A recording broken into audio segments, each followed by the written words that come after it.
Good evening, everybody. I would like to welcome you to the regular meeting of Council, Tuesday, February the 18th, 2020.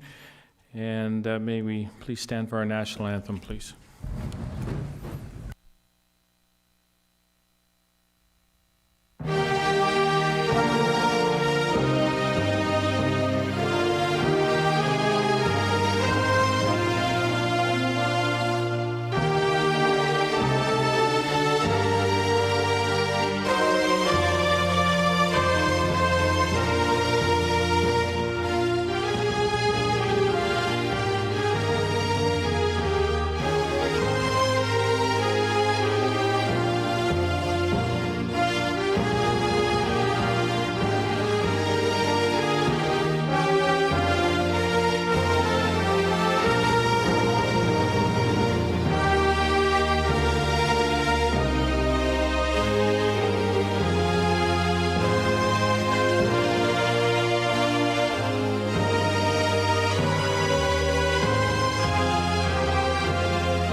Okay, we would like to begin this meeting by acknowledging that the land on which we gather is a traditional territory of the Anishinaabe and the Haudenosaunee peoples, acknowledging the One Bowl and Spoon Treaty.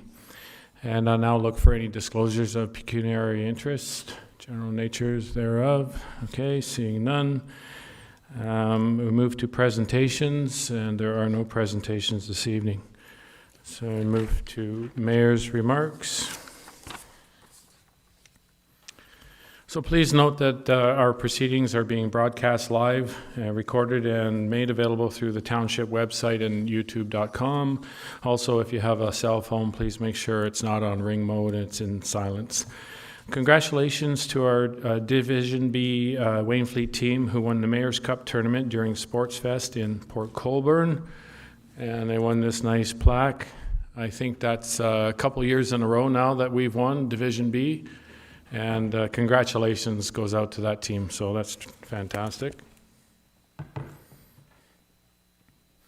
And also in the hockey world, our Wainfleet Wild Atom 2 won at the Meridian Credit Union Wainfleet Wild Atom Tournament. And so they won that one as well. So we're really putting out some good hockey teams here. We're doing well. Regional Council meets this Thursday at 6:30 up at the Region. Police Services Board meets Thursday, February 27th at 8:30 a.m. at headquarters in Niagara Falls. Our next community meeting is held right here in Council Chambers on Monday, March the 2nd at 7 p.m. Please feel free to email us any questions in advance. That's something that people spoke about before. Excuse me. That they wish that they could do. So that is open. Please email them into our office and we can get those questions out ahead of time. And we will be starting our 2020 budget deliberations and have special meetings scheduled Wednesday, March 4th, Wednesday, March 11th, Monday, March the 16th. And all the budget meetings start at 7 p.m. And our next regular meeting of council will be held on Tuesday, March 10th at 7 p.m. That's it for the mayor's remarks. Are there any remarks from councillors, please? Councillor Quidlin. Through you, Mayor, thank you. Just two things. NPCA full authority meeting will be tomorrow, Wednesday on the 19th at 9:30 a.m. at Balls Falls, and that will be live streamed. And then Active Transportation Committee meeting that I will be at on Tuesday, February 25th at 9:30 at the Region. Thank you. Okay, thank you. Any other comments, questions, anything from councillors? Okay. We move on to the adoption of our previous council minutes. Are there any comments or corrections on those council minutes from the January 28th meeting? Okay, seeing none, those are adopted. And we're moving into a public meeting. So the purpose of a public meeting, is to provide information about the application and an opportunity for public input. No recommendations are provided at the public meeting, and council will not be making any decisions at this meeting. A recommendation report will be prepared by staff and presented at the subsequent meeting of Township Council following a full review of the application. As a member of the public, you are welcome to request to be notified of any future public or council meetings regarding this matter. And please provide your contact information on the sign-in sheet located at the back of the council chambers. And please be advised that the sign-in information will form part of the public record. And I'll now ask Sarah, our planner, to the purpose and details of the application. So the property is located on the south side of Regional Road 27 between Regional Road 24 and Hewitt Road, and is known municipally as 61953 Regional Road 27. The property is 50.99 hectares in size and is currently being used for residential and agricultural purposes. The property is designated good general agricultural under the regional official plan, and agricultural area with environmental protection area and fish habitat under the township's official plan. The property has split zoning. It's partially zoned an agricultural transition A1 and an agricultural A2 zone with environmental protection and fish habitat overlays. The property was the subject of a surplus farm dwelling application, which was conditionally approved by the Committee of Adjustment on December 18th of 2019. One of the conditions of the approval was that Part 2 be rezoned to prohibit dwellings, and that's to satisfy provincial, regional, and township policy for surplus farm dwellings, and that Part 1 be rezoned to recognize a reduced lot frontage of 10.77 meters. So in terms of agency comments that we've received, notice of the public meeting was mailed out on January 20th of 2020 to all property owners within 120 meters, and a public notice board was posted on the property. In terms of agency comments received to date, Niagara Region Planning noted no objection and required that approval of the zoning amendment be a condition of provisional consent for the severance application. We did receive one public comment from Agnes and Anthony Wellenreiter, who noted no objection to the proposed amendment. Any written comments received after the public meeting will be included in the staff recommendation report. Okay, thank you. Are there any questions from council on this? Okay, seeing none.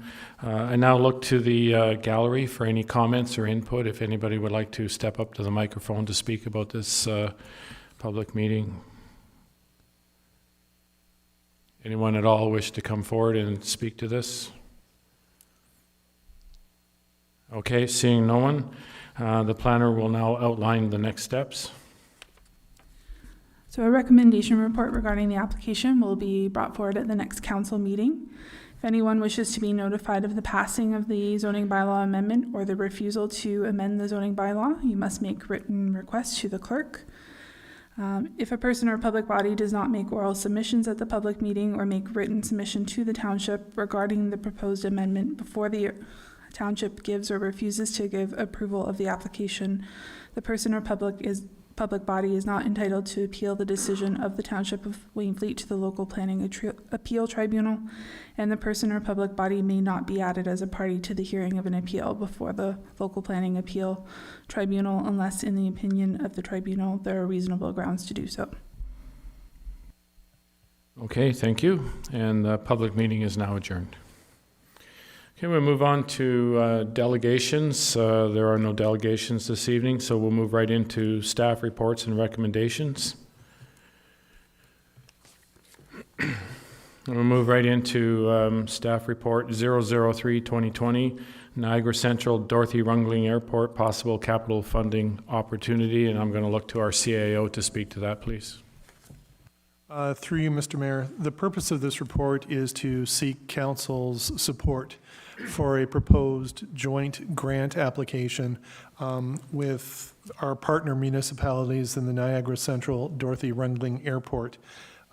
More specifically, the CAOs and staff in each of Pelham, Port Colborne, Welland and us here in Wainfleet are bringing reports to their councils, identifying a potential grant application under the province's Rural Economic Development Grant Program, which could see and some capital improvements made at the airport, which will improve service levels and provide a greater flexibility in services to the customers of the airport.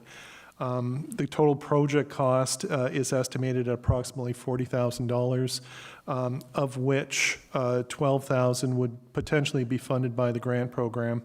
And the airport commission is looking at funding that project through the existing resources that they have available to them. So there's no direct cost to the municipality of the project. And again, the project in question is a card lock self-serve fuel pump that would allow pilots or airport users to refuel their airplanes, whether or not there were staff necessarily available and on duty to otherwise provide the service. As I say, the grant application is a very straightforward process, but because it's a joint grant being submitted by all 4 municipalities on behalf of the Airport Commission itself, the staff are approaching the councils to obtain their concurrence with the application. Thank you. And so the motion is from staff that administrative staff report respecting possible capital funding opportunity for Niagara Central Dorothy Rungling Airport be received, and that the Council of the Township of Wainfleet hereby endorses an application under the Rural Economic Development Grant Program in cooperation with our partners, municipalities in the Niagara Central Dorothy Rungling Airport, the town of Pelham, and the cities of Welland and Port Colborne for funding assistance for a new self-serve fuel dispensing system at the airport, and that an appropriate allocation be included for consideration in the township's 2020 budget deliberations. Can I have a mover and a seconder for that, please? Councillor Gilmore, second Councillor McClellan. Any discussion? Councillor McClellan. Through you, Mr. Mayor, there should be no cost to the township on our budget at all. The money is there to fund this all and through the airport funds right now. So we won't need any money from the town to do it. Okay, thank you. Any other discussion? Okay, we'll have a vote then. All in favor of receiving this and the recommendations? And that is carried. Okay, move to the bylaw enforcement staff report. And that's the fence bylaw number 192005. Mr. Tardif, would you like to, there he is. Just a little bit. Can you speak to that, please? Yes, thank you. Through you, Mr. Mayor. Excuse me. Back in November 2019, Council, I brought forward a report with different options for fencing alongside properties that abut Lake Erie. And I was directed by Council to come up with, Council did decide on an option out of the options that were given. And then staff were to come back with a proposal. So this report just outlines that proposal, and what we've done instead is review the whole bylaw because it was quite old, 2005, and we're just bringing forward a new fence bylaw with those recommended changes as well for properties that abut Lake Erie. Okay, thank you. So the recommendation on that is that bylaw enforcement staff report 002-2020 respecting review of fence bylaws 19-2005 be received, and that council directs staff to bring forward the revised fence bylaw attached to BSR 002-2020 as Appendix A to the next regular meeting for consideration. A mover and seconder for that, please. Councillor Gilmore, Councillor Van Vliet, and discussion. Councillor McClellan. Through you, Mr. Mayor, the one thing that we don't have anything regulated on is pools.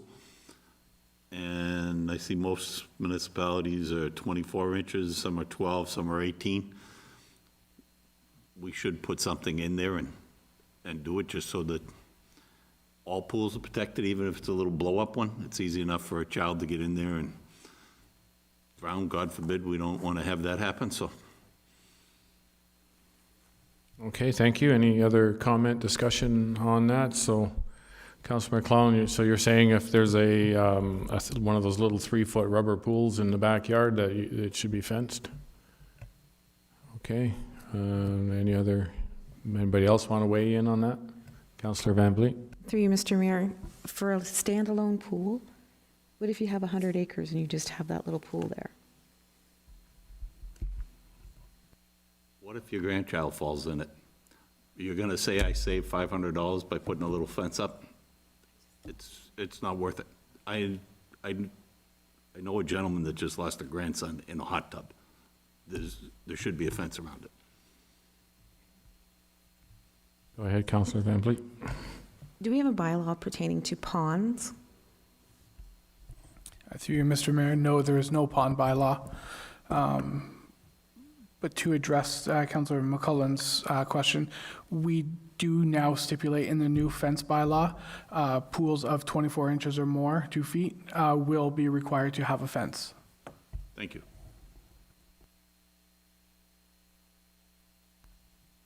Sorry, should we do ponds? Should we look at ponds? Or is it not an issue? Because I have a pond, so I'm just wondering.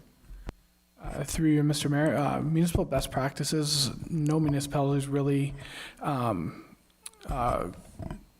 control ponds, koi ponds, any type of ponds, or most municipalities have some regulations for hot tubs, but not very many. It's mostly just swimming pools that are addressed by all municipalities. Okay, any other discussion? Okay, we have a mover and seconder on that, so all in favor of adopting that? And that is carried.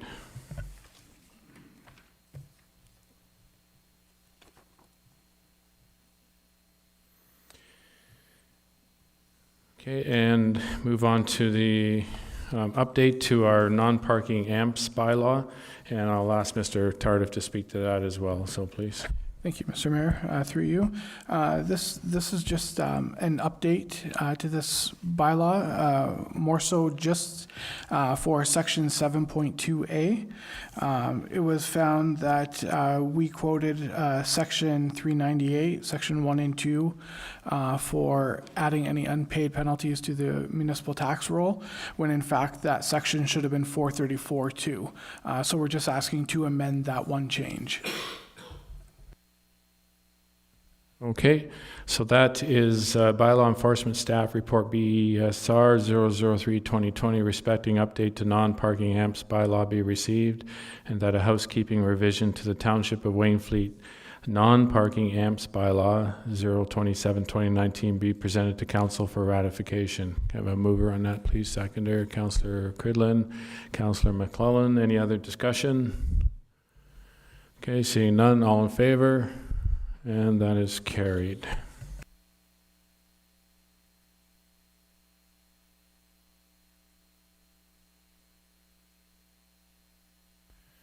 Okay, in order here, we have our one fire staff report, Joint Emergency Services Facility Project update. We're going to defer that to after our closed session because it could get a little bit involved there. So I think we're going to just pass that and have it for, sorry. And yes, yeah, and we have new information that's coming forward in our closed session that is going to impact that. So we're going to defer that one now till after we come back.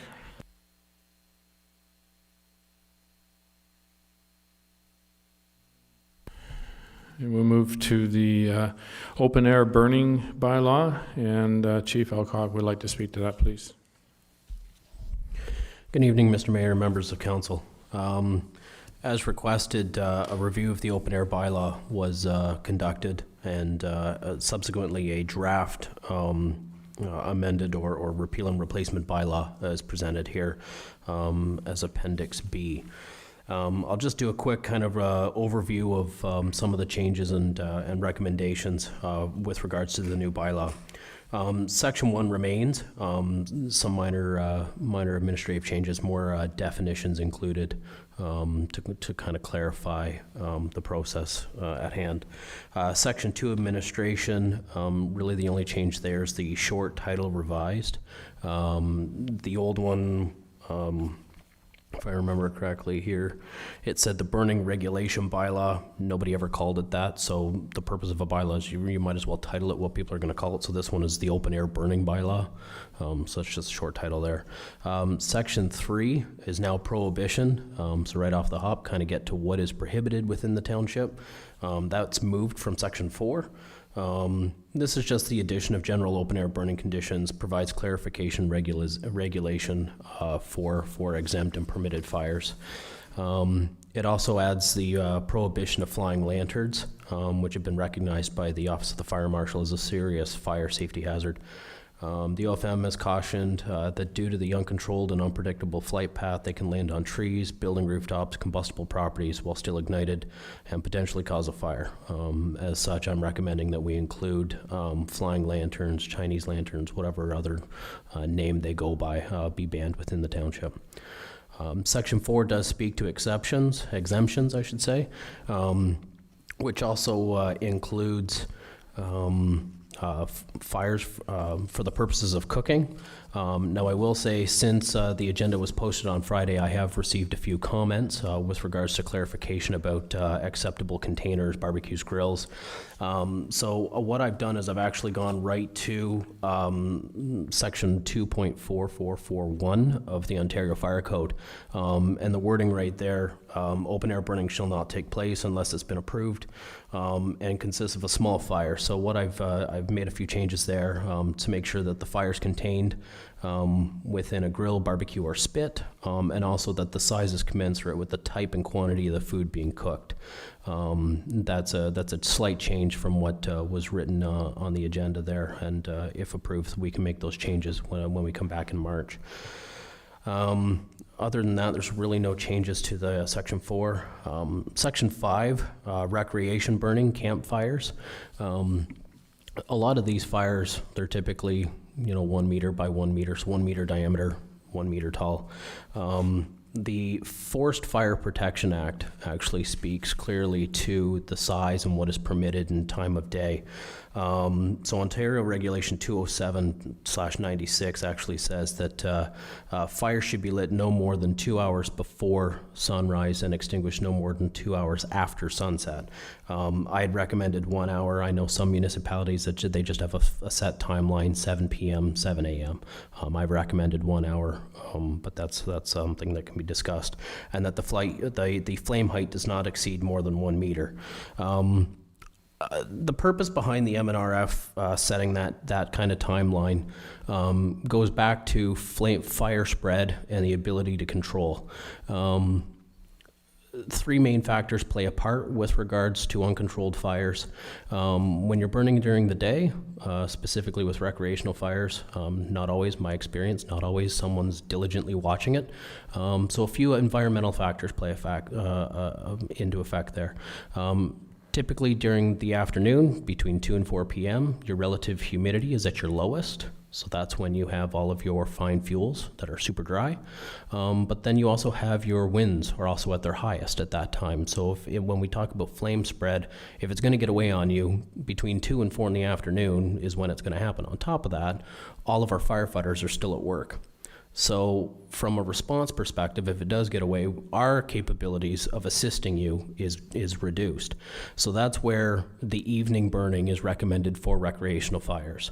Relative humidity is higher, winds are lower, and our firefighters are home to assist. So that's kind of the rationale behind the inclusion of that.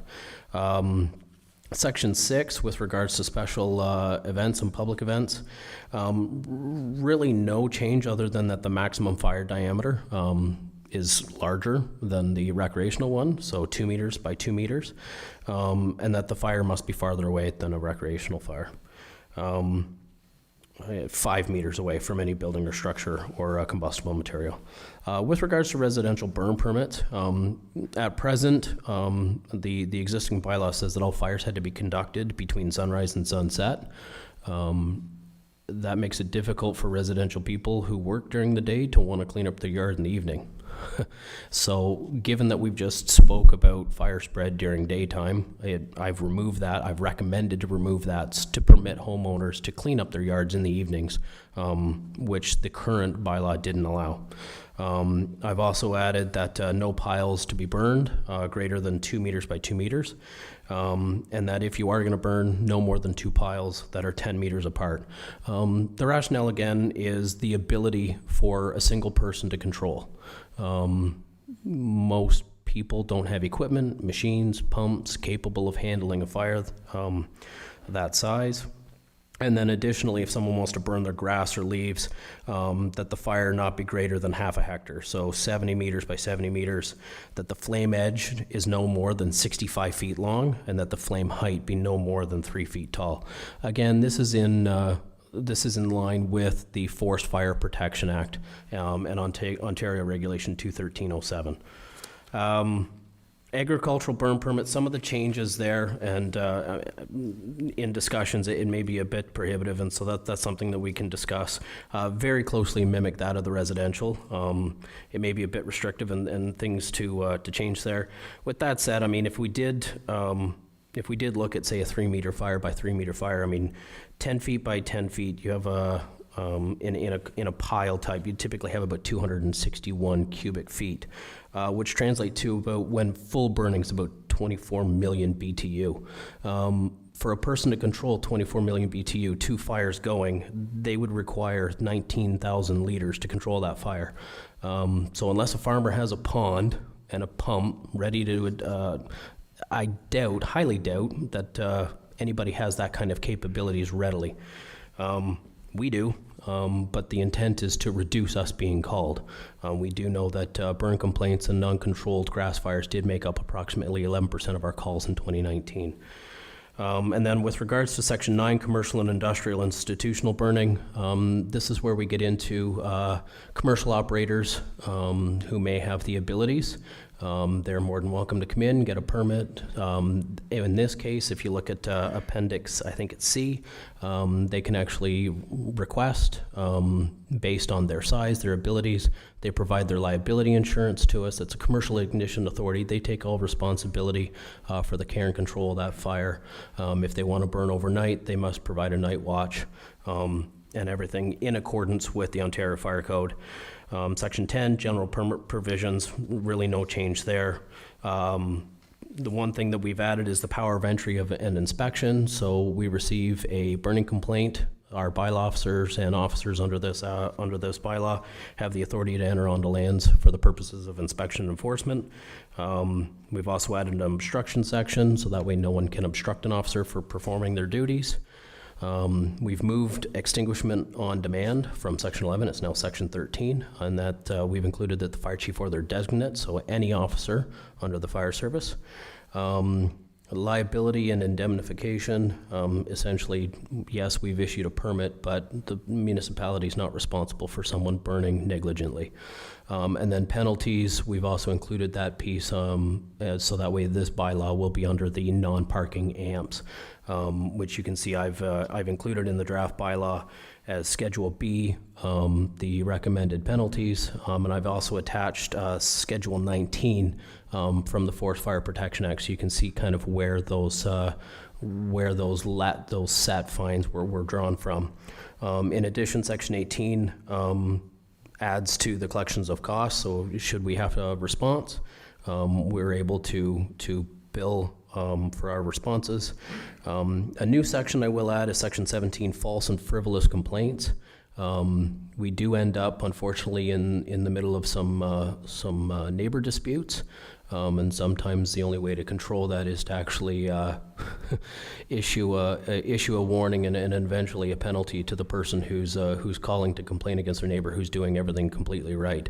At the end of the day, I mean, it is a cost to the municipality and to the taxpayers if we're sending trucks and guys multiple times for really a neighbor dispute.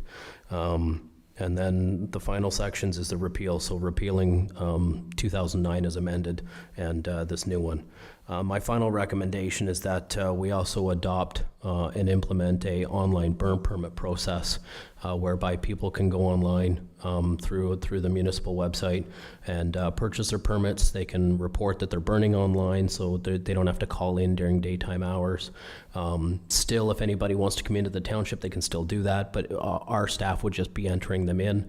The benefit to the online system is it's all automated, so if someone calls in that they're going to be burning that day, the notification's automatically sent out to our dispatch center, to the fire officers, myself, that fire's happening that day. Additionally, if there's any changes in the environment, the climate, weather, and I want to issue a ban, a notification is sent out to all active permit holders that a ban's been in place. And then same thing when it's been revoked. Those notifications are sent out automatically through the burn permit system.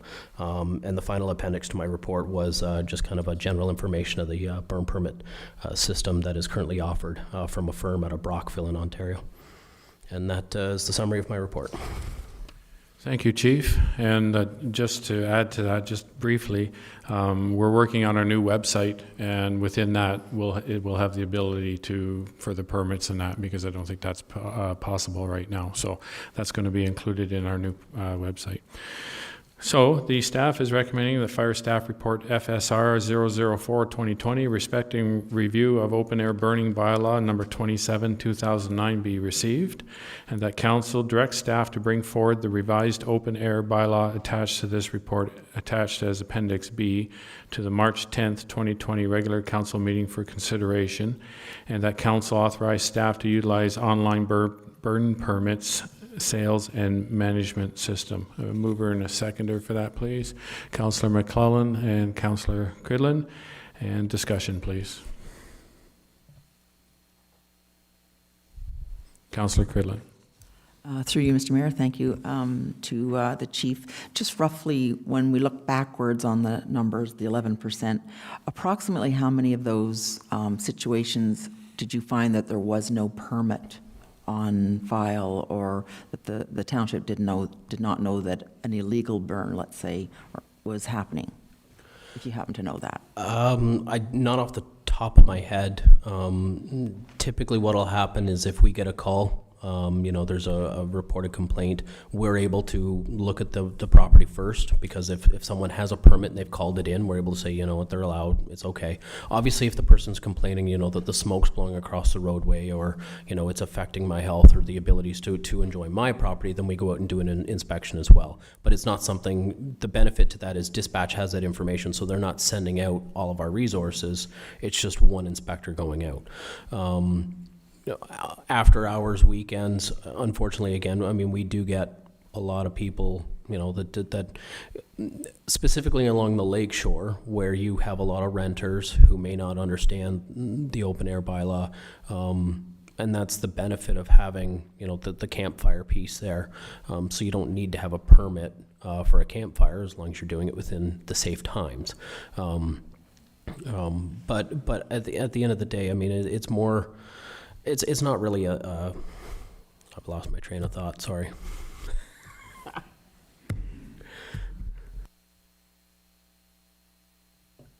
Is it gone?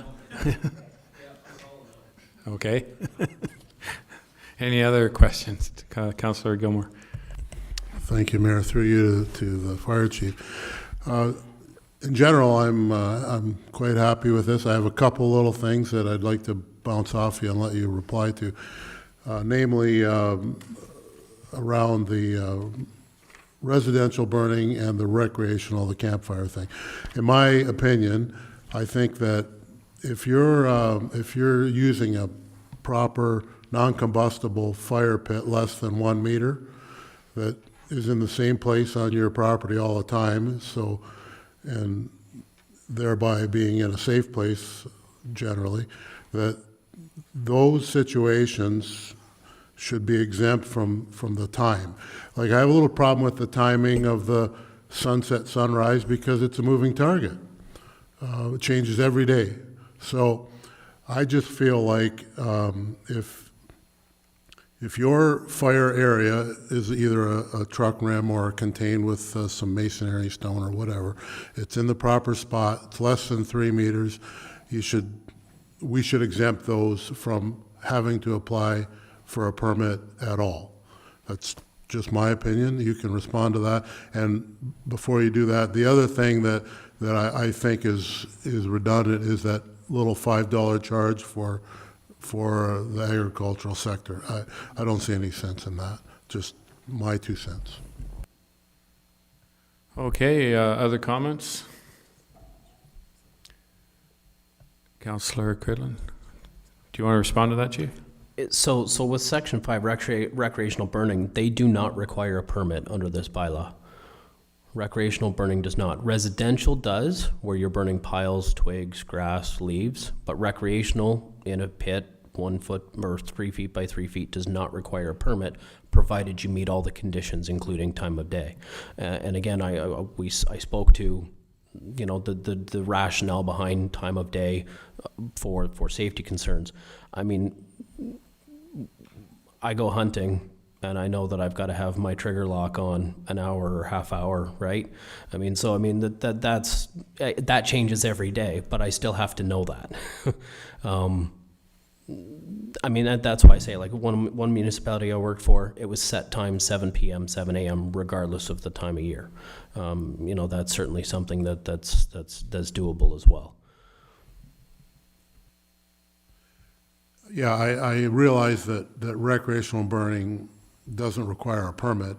And in theory, residential burning doesn't require a permit either, as long as you have a bag of marshmallows in your pocket. Now, you did quantify the fact that it has to be commensurate with what you want to cook. I get it, but I've been here a long time, and I know that if you have marshmallows or a hot dog within reach, you're not going to have any problem as long as things are under control. It's all about being under control. I just find that I'd like to see the residential burn exemption, let those people be exempt if their area is less than 1 meter or less where they burn, and it's always in the same place, and not have to have those people apply for a permit. That's more about it. And you know, I can live with the time of day for the campfire, but because in reality, you're not going to be, you're not the game warden. You're not going to be monitoring exactly when sunset is. So I understand all that. I just find it a little bit, there's a little bit too much of micromanagement for my personal taste. And it's only my comment. I'm happy to hear from my colleagues. Thank you. Any other comments? Councillor McClellan? Yes, through you, Mr. Mayor. I get what Councilor Gilmore is saying. I'm wondering if we put it so that it's after 3 o'clock or if it's noon time on the weekends, because then your firefighters, I get what you say as well, that your firefighters are around. Most guys are off on the weekend, so maybe it's 8 o'clock in the morning Saturdays and Sundays, and it's 3 o'clock weekdays. Just, I kind of get what you're saying. It's, if you're cleaning up your yard and you got like you say, a rim or something that you're burning, and it's 80 feet from your house, it's not going anywhere. It's not going to burn down your house. It's so, anyway. Okay, Chief, comments? So with regards to residential burning, there is no timeline for residential. So if you want to clean up your property, you require a burn permit, because you're not doing it in a 3 foot by 3 foot pit. You're burning it in a pile. So then, therefore, if you get a permit, you can burn any time of day. You just have to call it in or report it the day of. Okay, there were some comments about the cooking apparatus, though, having some time frames to that. Can you just go over that again for me? So both the Ontario Fire Code and the Forest Fire Protection Act is very clear that fires for the purposes of cooking are permitted any time of day, any time of year, provided that it's controlled, confined in a pit, barbecue grill, spit, and the size is commensurate with what you're cooking. So obviously if you're just doing a couple of wieners, then yeah, you only need a small fire. If you're roasting a pig, then yeah, you're going to need something a little bigger. that's completely allowed. And I mean, certainly the municipality could take steps to restrict fires further, but I'm just taking what's from the Ontario Fire Code. Okay, thank you. So I have one point as well, but the farm, size of the farm burning, and I've already surfaced this with the chief. I own a couple hundred acres. I want to clear a little bit of property in there. I have a brush pile in the middle of the field. Currently, as it's written, it can't be any more than 6 feet wide to burn. If I've cleared an acre or a windrow, a farmer is not going to be able to make his brush pile 6 feet wide. They're going to be much wider. I know in St. Catharines, 10 meters is the restricted distance for burning brush piles on farms. So currently, as it's written at 2 meters and no more than 2 meters high is, in my opinion, very, very restrictive to farmers. Because don't forget, all the other conditions have to apply as well. So it has to be, away from other buildings, certain time, temperatures, all that sort of thing. So that's something that I think we're going to have to look at as well and do some research there in regards to what other farm communities have set up. So 2 meters definitely is, in my opinion, too restrictive. Any other comment? Councillor Cridlin.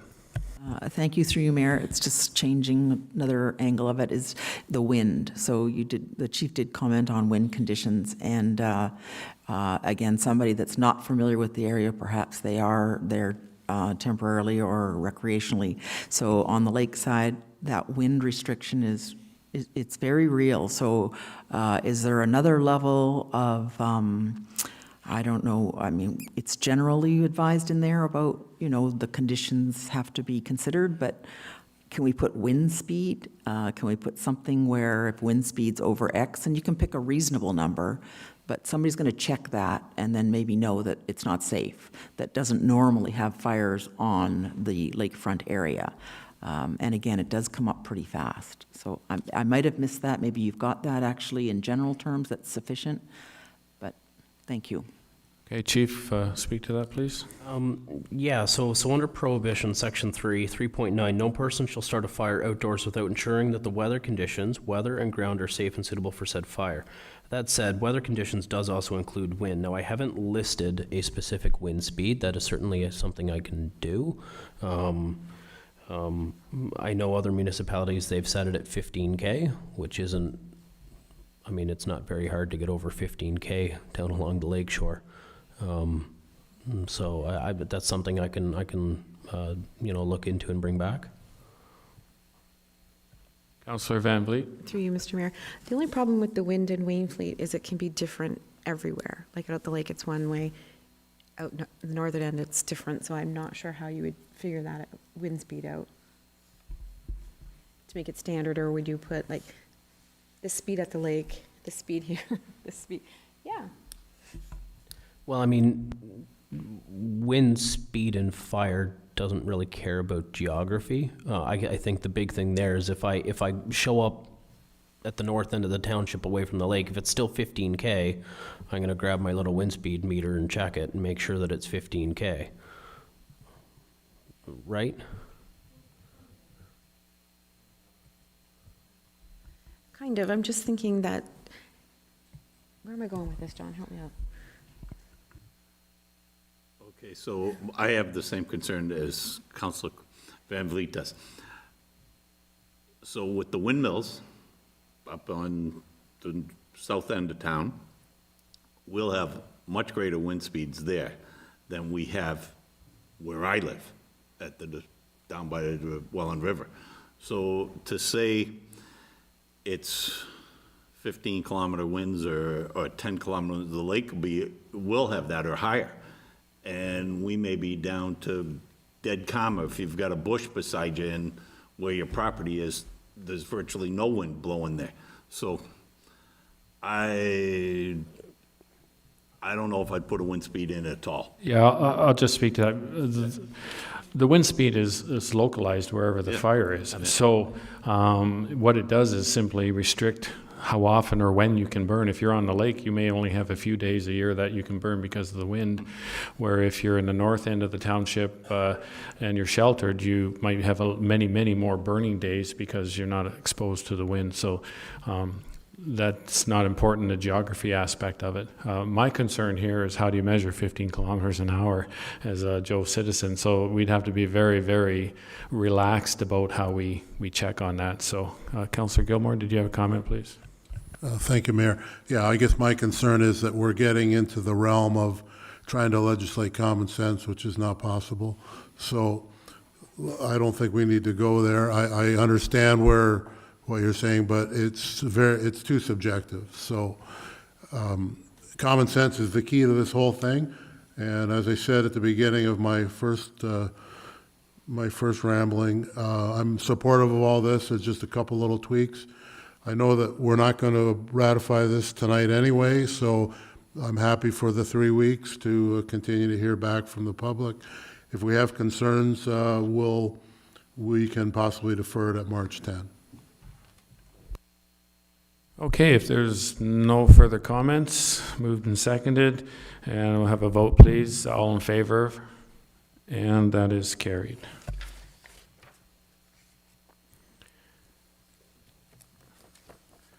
Okay, we move on to planning staff report 002-2020, zoning bylaw amendment 21646 Garinger Road. And Ms. Ivins, will you please speak to that?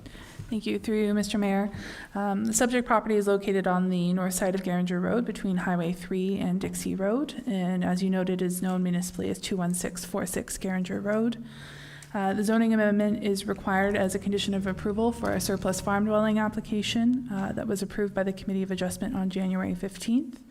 And the application is proposing to rezone Part 2 from agricultural A2 to an agricultural A2-1 zone to prohibit dwellings, and an A2-68 zone to recognize a reduced lot area of 17.4 hectares, where 40 is required, and to prohibit the use of the existing barn for livestock while maintaining the fish habitat overlay on the property. So we had a public meeting for this zoning amendment on January 28th. There was no public input or questions from council at that time. So I've reviewed the proposed zoning amendment against provincial, regional, and township planning policy, and I'm of the opinion that it's consistent with these policies and have recommended that it be approved. Thank you. And so staff recommendation is that the planning staff report PSR 002-2020 be received, and that zoning bylaw amendment application Z01-2020W for lands described as Concession 3, Part Lot 16 and 17, RP 59R5725, except AA 778, Township of Wainfleet, known municipally as 21646 Garinger Road, be approved for the reasons outlined in PSR 002-2020, and that the application is deemed to be consistent with the Provincial Policy Statement 2014 and other matters of provincial interest, and that the zoning bylaw amendment attached as Appendix C be adopted. I need a question, or mover and seconder, please. Councillor Van Vliet and Councillor McClellan, and discussion.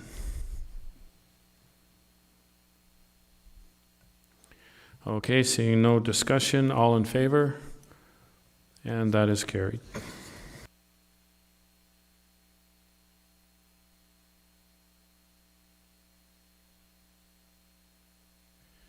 Okay, update on our interim control bylaw regarding cannabis production, and we'll look to Ms. Ivins again to speak to that, please. Thank you. Through you, Mr. Mayor. So interim control bylaw 21 of 2019 was adopted by council on March 26th of 2019, and that bylaw prohibits the use of any land, building, or structure for the growing, producing, processing, testing, destroying, storing, packaging, and shipping of cannabis. So our current township zoning bylaw, site plan control guidelines, and licensing bylaw only addresses medical marijuana facilities. And so it was recognized that revisions to these documents were needed to address cannabis production facilities as a general term, which would include both medical and recreational cannabis. So under Section 38, subsection 2 of the Planning Act, Council does have the ability to extend the period of which an interim control bylaw is in effect. And extending the interim control bylaw will allow additional time to develop those draft amendments to the zoning bylaw, site plan control, and licensing bylaw, as well as conduct a comprehensive public consultation process. So I've recommended that the bylaw be extended for a period of 8 months to allow for this work to be done. And a draft interim control bylaw is attached to my report, and I've recommended that it be considered at the next council meeting being March 10th. Thank you. So the staff recommendation is that Planning Staff Report PSR 003-2020 regarding the interim bylaw be received, and that council deem it necessary to extend the interim control bylaw regarding cannabis production facilities for a period of 8 months to allow staff time to finalize the draft amendments to the township's zoning bylaw, site plan control guidelines, and medical marijuana facilities licensing bylaw, and to allow for a comprehensive public consultation process, and that the bylaw attached as Appendix A be considered at the March 10th, 2020 council meeting. I have a mover and a seconder for that, please. Councillor Cridlin and Councillor McClellan, and discussion.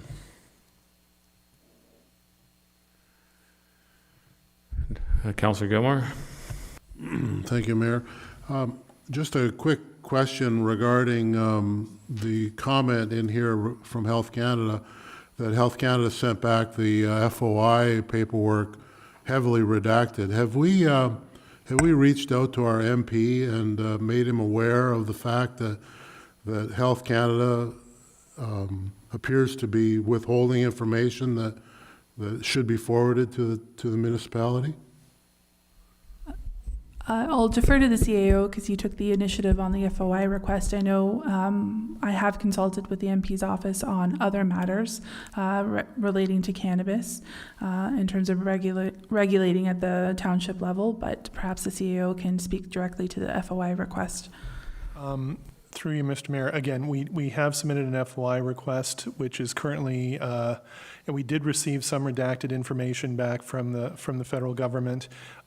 We determined that what was provided to us was insufficient, and we are currently in an appeal process with the Federal Information and Privacy Commissioner seeking additional information, basically that they provide us unredacted copies of the correspondence that we requested access to. With respect to speaking to our MP, with the help of our communication staff, we did issue a letter seeking some assistance with our inquiries, and we are currently awaiting a fulsome response in that regard.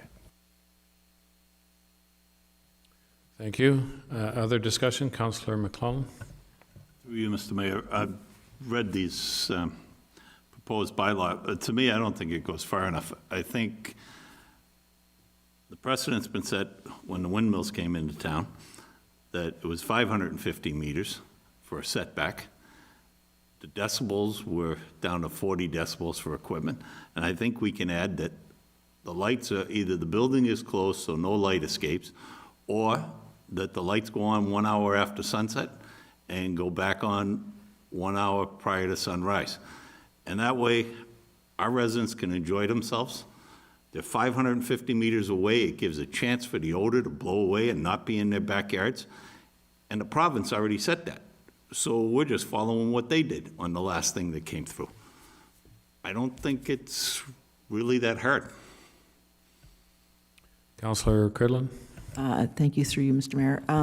Maybe through to the planner, also the benefits for delaying this, I think you spoke to briefly, but maybe you can just elaborate on, maybe why 8 months versus maybe 2 months. So if it's something that staff needs support on to do it quicker, because there's an advantage to doing it quicker, great. But if it's 8 work months and it's better to actually have it go the 8 months, then maybe you could comment a little bit more on that. Thank you.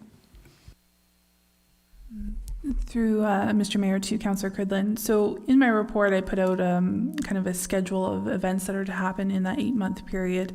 And really, that was to give generous time for each task that still needs to be done to get this before council.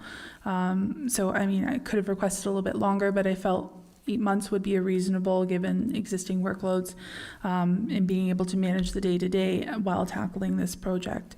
So certainly if we farmed it out to a consultant to do on our behalf, it would be quicker because they would have dedicated resources and would have more focus on this project specifically. To date, I felt that we can do it at the township level. It'll just take a little bit longer because we're balancing this project with some other projects as well. So the 8-month period was selected to give that generous time to allow each of these tasks to be completed and sufficient notice for holding the open house and the public meetings under the Planning Act. So that's the purpose for the 8-month extension. Go ahead. Thank you, through you, Mayor. Thank you, Ms. Ives. And then I think maybe in terms of the context of what's happening in Niagara, has everybody already put their bylaws in place, and waiting would also be an advantage as well, perhaps? Thank you. So a number of the municipalities who have adopted interim control bylaws have also extended the period. So their initial interim control bylaw was for 1 year, like ours was. And they've since gone back to their councils to request additional time, which ranged anywhere from 6 to 9 months for additional time. So in terms of general, what other municipalities in Niagara are facing, is something similar. Okay, any other questions on that? And I'm with you, Councillor McClellan. I receive a lot of phone calls and emails and issues about the grow operations that are going on, and it's consistent in the complaint in that it's the smell and more than anything, and the lights. I would like to see that much more regulated, and it would be great if the federal government was to give us some assistance as opposed to fully redacted documents, which we get no information from.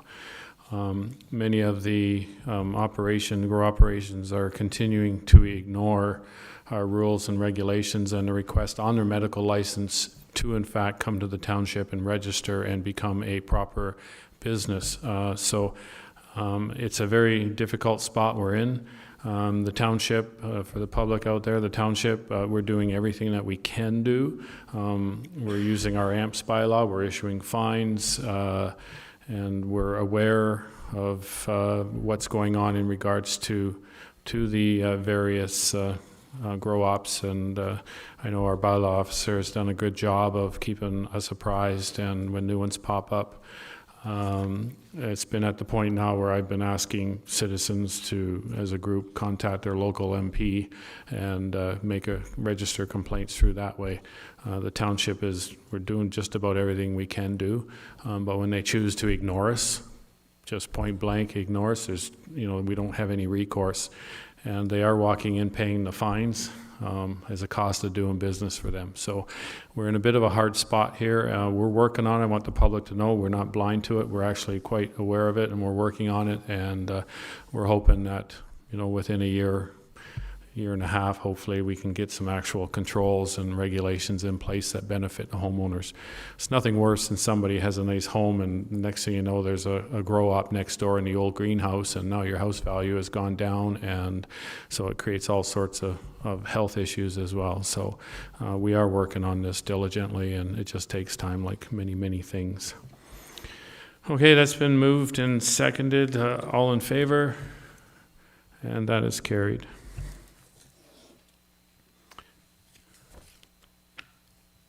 And we'll move into correspondence. Okay, the first one is C056-2020, request from the Welland River Floodplain Association that the rental fee be waived for the use of the Wainfleet Fire Hall for their upcoming AGM meeting scheduled for March 24th, 2020. And the floor is open for any discussion on that. Councillor Cridlin? I read the silence. I was going to move to approve it. Any other questions? None? Okay, can I have a seconder for that, please? Councillor Van Vliet, all in favor? And that is carried. Next piece of correspondence is from the Royal Canadian Legion Ontario Command for the Military Service Recognition Book. We dealt with this one last year as well. Request is from the Welland River, oh, wrong one. Request from the Royal Canadian Legion Ontario Command for support through advertisement in the 7th Annual Military Service Recognition Book, and that is open for discussion. The fee schedule is on the back.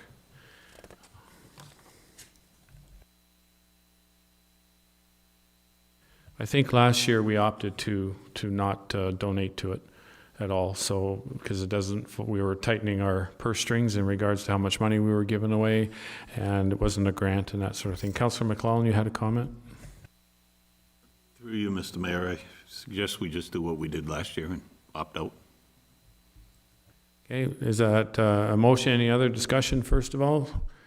Okay, seeing none, you make that as a motion. Seconder, Councillor Cridlin, all in favor, and that is carried.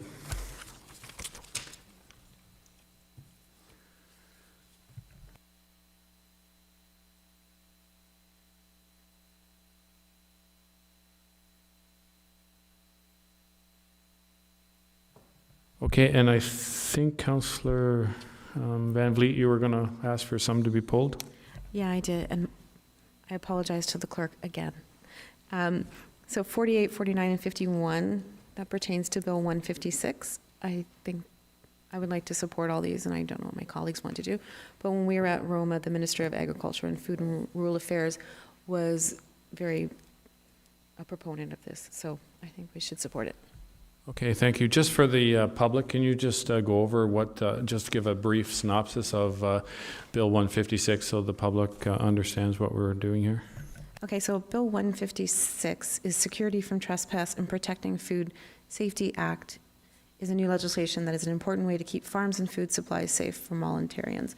As whereas Bill 156 provides a balanced approach to protecting farms while recognizing a citizen's right to protest.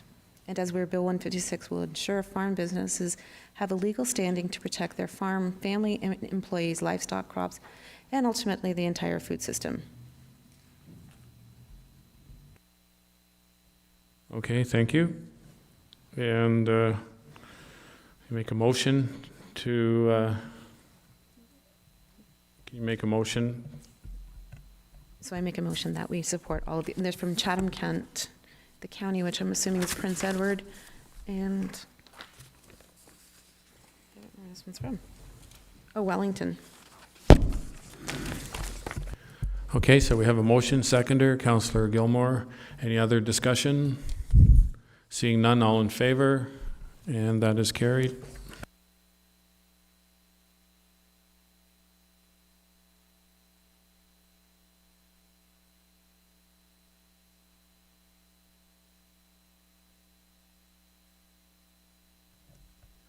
Okay, is there any other correspondence anybody wishes to discuss?